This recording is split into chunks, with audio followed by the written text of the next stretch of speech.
I talked to Robert Mugabe about his position as leader of this most active group of guerrillas and about his ideas for the new Zimbabwe and the chances of it coming about from this British-run conference. What kind of society do you want to see established in Zimbabwe after independence?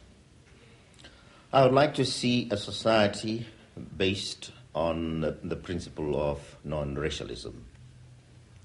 In other words, the present system whereby land is divided according to race, the economy is worked according to race, society as a whole is established on the principle of racial blocks.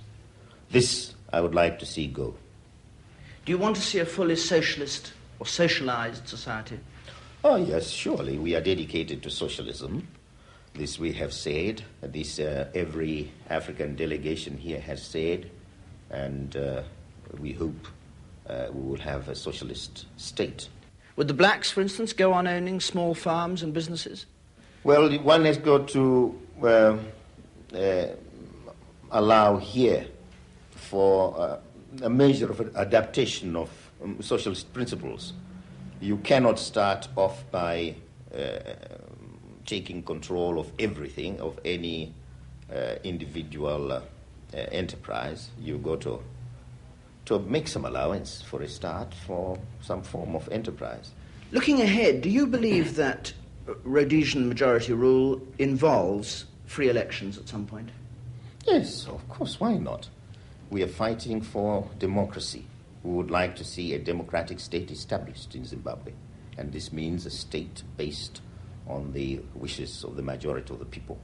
The best way in which people can demonstrate their participation in democracy is by voting, and elections are quite a necessity. Do you suppose that Ian Smith and the whites represented at this conference are going to accept black control of the army and the police during the interim stage? If they accept the fact of the transfer of power, I don't see why they shouldn't accept the fact that this power must be as effective as any power can be in any state.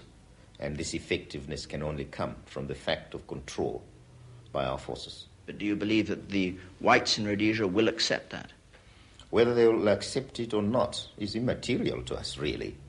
They have to accept it inasmuch as they must accept political domination. But surely it is material to you in the sense that if they don't accept it, this conference breaks down.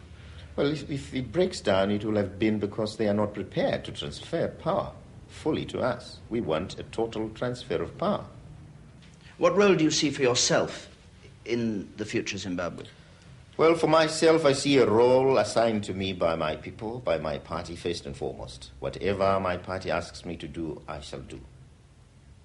Will you, as someone who's not had direct military experience, who's not a fighter, be in a strong position to lead and to direct a victorious guerrilla movement? Why? Why not?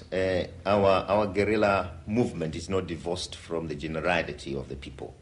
I have mentioned already that the guerrillas are part of the body of our population in Zimbabwe. The people who are fighting the war are, on the one part, trained people, on the other, untrained people. They all constitute the Zimbabwean army in a broad sense of the word. Some are feeding the guerrillas, some are showing them the way, some are raising foodstuffs and clothing for them. All these people are engaged in the struggle. They all matter to us.